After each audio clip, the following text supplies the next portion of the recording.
Good day, I'm Stephen McHugh, and this is your JIS News for Wednesday, July 17. Prime Minister Andrew Holness is reporting that the special security measures under the states of public emergency have been effective in driving down crime in communities where they have been imposed.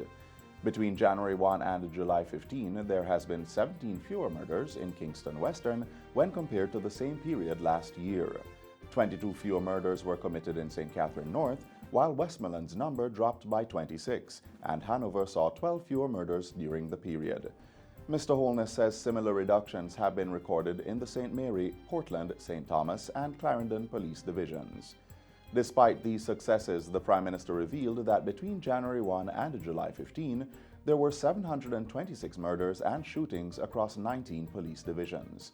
He says this is concerning, as it is more than half the 1,287 murders recorded in the country in 2018.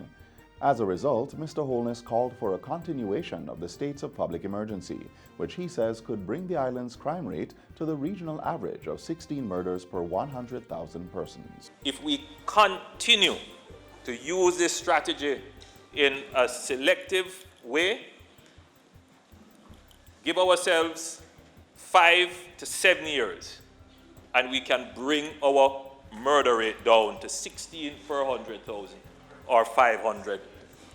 And then after that, you would be in a position to now use conventional methods to maintain that and reduce crime fully. Prime Minister Andrew Holness made the assertions during Tuesday's sitting of the House of Representatives. 44 of the 63 members of Parliament voted in favor of his motion to extend the state of public emergency in the St. Andrews South Police Division until October 5.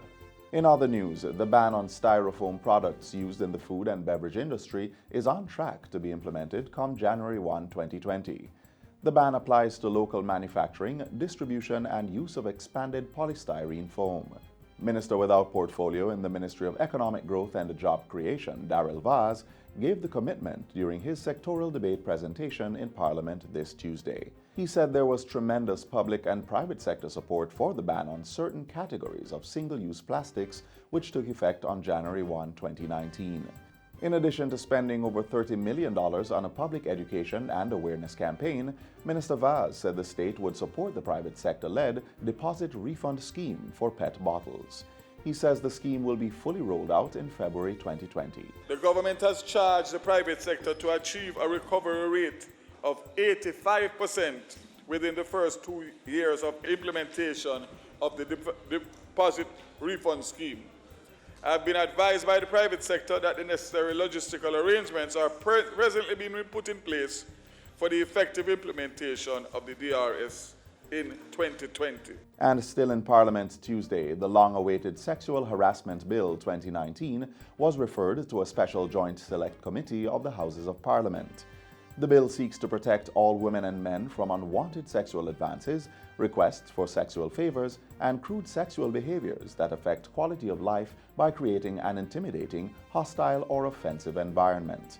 As she tabled the bill Tuesday, Gender Affairs Minister Olivia Grange asked that it go before a joint select committee for consideration. Committee members from the House of Representatives are Minister Grange and her fellow cabinet member Delroy Chuck, along with Marissa Dalrymple Philibert, Anne-Marie Vaz, Natalie Nita, Horace Daly, and Dr. Angela Brown Burke. A similar member pool from the upper house is expected to be announced during Friday's sitting of the Senate. Government has approved additional funds to truck water and effect repairs to systems that supply the commodity to communities affected by drought. Minister without portfolio in the Economic Growth and Job Creation Ministry, Pernell Charles Jr., says a trucking schedule has been compiled for communities in Manchester, St. Elizabeth, and other parishes. He also revealed that government was taking a proactive approach to water management with the recent tabling of the National Water Policy and the soon-to-be finalized Integrated Water Management Council. We know that consistently we have had droughts and other extreme weather systems affecting us, whether it is flood or drought, and there's a tendency once things normalize for us to divert our attention.